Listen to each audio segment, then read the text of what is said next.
Hey, Rebels! Do you ever wonder what it feels like to fly a plane? What about to fly one upside down or sideways? We're about to meet a rebel who did all those things. Bessie Coleman, the world's first Black female pilot. I'll see you at the end to hear about what you liked about Bessie's story. Okay, on with the show.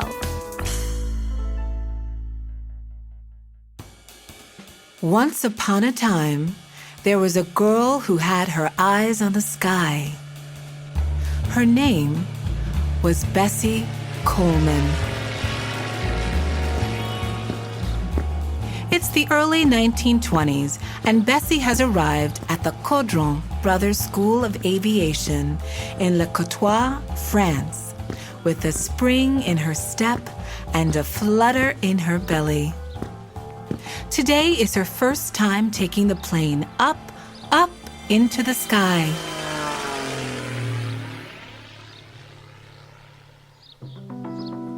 She stands before the rickety-looking plane made of wood, wire, steel, aluminum, cloth, and pressed cardboard. Planes were very different back then. It doesn't have brakes or a steering wheel. It looks like it'll never make it off the ground.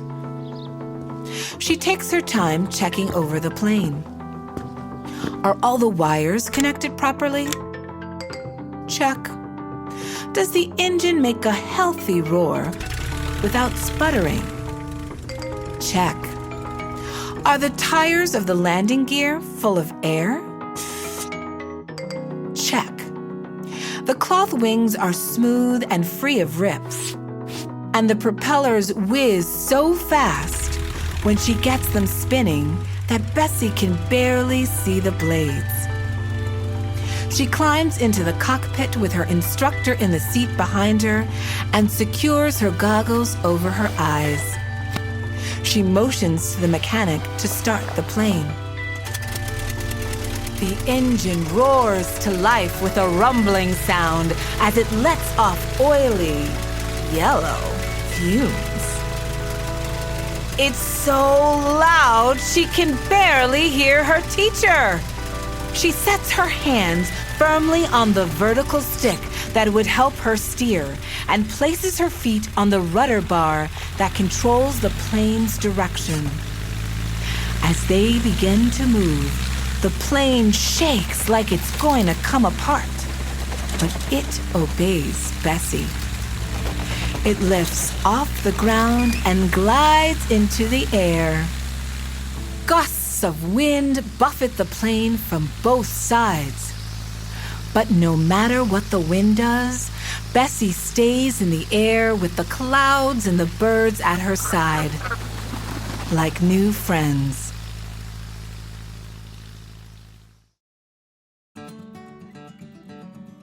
When she was a child, Bessie was very clever, and she did not like hearing the word no. She wanted to go to school instead of playing with dolls at home. But her mother would not let her attend until her younger siblings were old enough to go too. It was the late 1800s, and instead of picking cotton outside under the hot Texas sun, Bessie wanted to stay inside reading her books. But she still had to help her family. In fact, she cleverly added to the family's cotton-picking total by placing her foot on the weighing scale. Bessie also had a head for math, and when she was older, she wanted to go to college.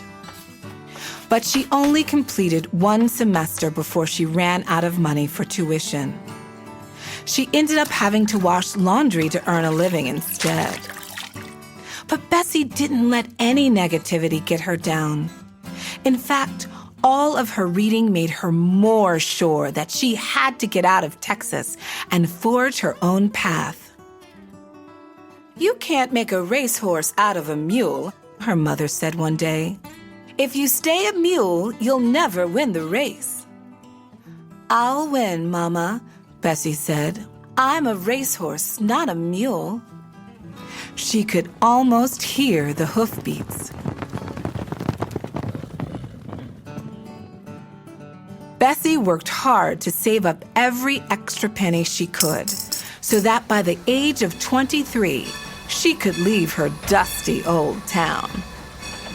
She set out for Chicago, riding in the Jim Crow car of the train, sitting on a hard wooden bench, the only place Black people were allowed to sit in 1915.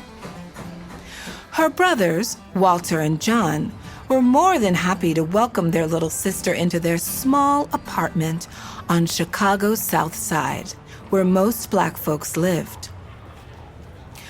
Most Black women were washerwomen, cooks, or maids. But Bessie didn't want to do any of those things. So she went to beauty school to learn to be a manicurist.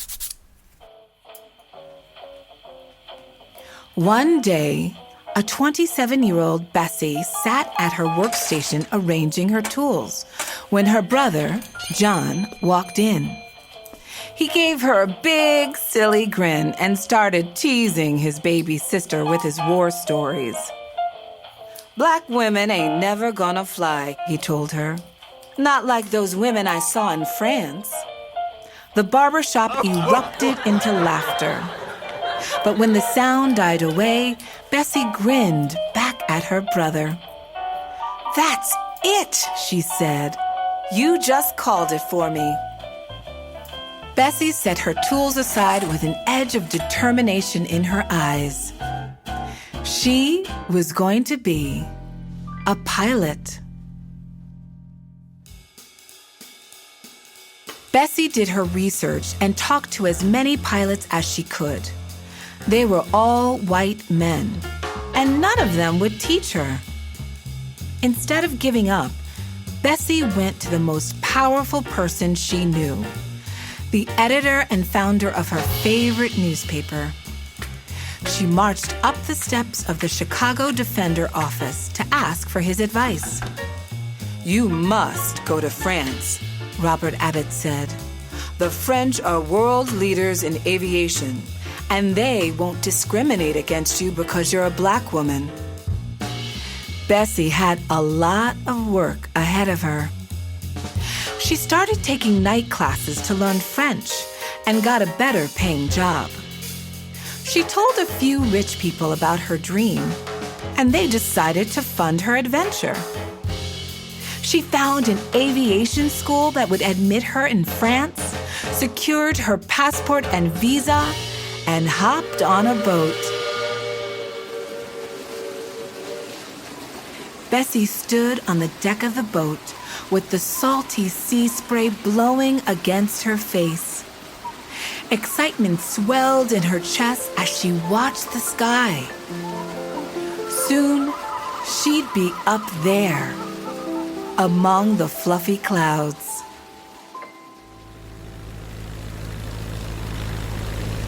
Flying felt better than Bessie ever could have imagined. But her first landing, during her first lesson, was a little bit scary. The plane headed for the ground at a gentle slope. Her instructor told her to turn off the engine, and she looked at him like he was crazy. But she did as he asked. The plane bounced against the ground as the landing gear made impact. She lowered the tail so much that it scraped against the ground. The tail made a horrible squealing sound and kicked up lots of dust in the air until the plane skidded to a shaky stop. Bessie's legs felt like jelly when she climbed back out. After each lesson, Bessie grew more and more confident. The shaking, shuddering, and loud noises didn't bother her anymore. She was even brave enough to try a few simple tricks, like flying the plane on its side, loop-de-loops, and figure eights. Then came the big test day. After 7 months of lessons and intense practice, Bessie was ready to try for her pilot's license. She flew around the course twice and then climbed way up high until the air grew chilly, even through her brown leather coat. Her gloved hands guided the controls in a figure eight as if it were second nature. Finally, she tipped the nose back towards the ground, turned off the engine, and skidded to a stop on the runway. She passed with flying colors. Bessie had just become the first Black woman in the entire world to be an aviator. Now she could fly anywhere her heart desired.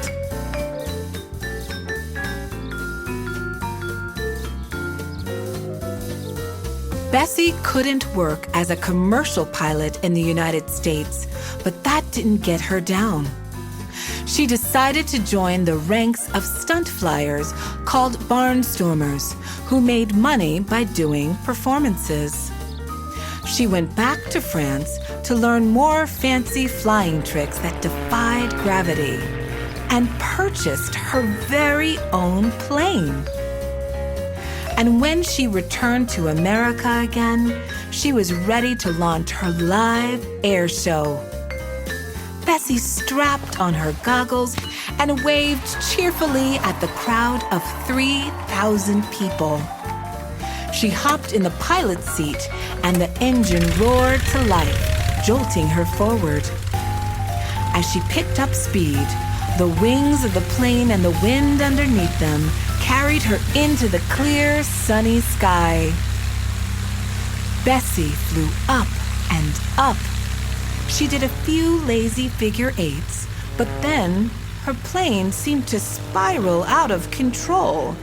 It headed toward the ground wildly. Someone in the crowd screamed. But at the last second, Bessie pulled the nose up and laughed into the air as the crowd exploded into applause. Next, Bessie landed and picked up an aerial acrobat who surprised the audience by climbing out on the wing of Bessie's plane to walk about as if it were a sidewalk. The crowd gasped. They couldn't believe it. Then she picked up a second acrobat who unfurled a rope like a kite string and climbed up and down it even as it whipped in the wind. The last stunt performer to join Bessie's show was her little sister, Georgia, who leapt out of the plane with a parachute on her back.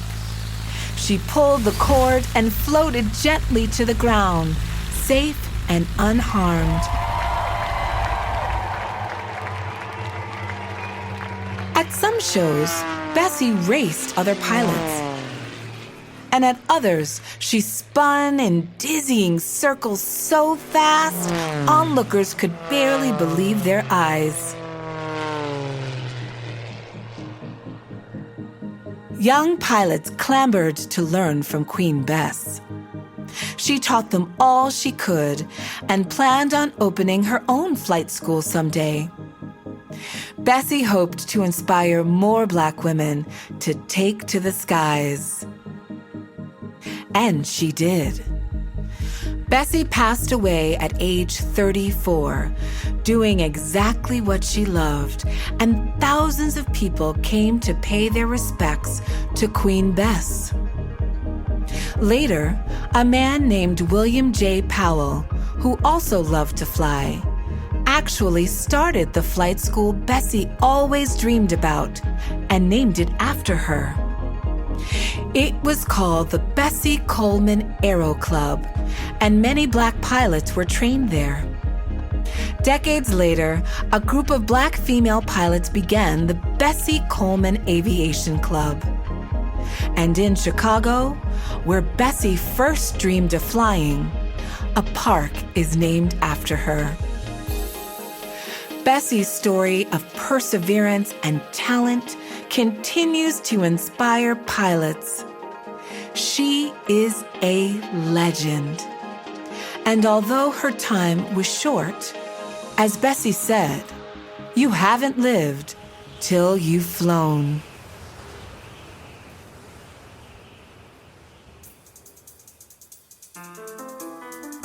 Hey again, Rebels! How did you like hearing about Bessie Coleman's story? What was the part that surprised you the most? If you could fly anywhere in the world, where would you go? You think about all that while we go ahead and get started on the next Rebel Tale. Who should we do next? Email us at hello@rebelgirls.com and send us your pick. Thanks for listening, and stay Rebel!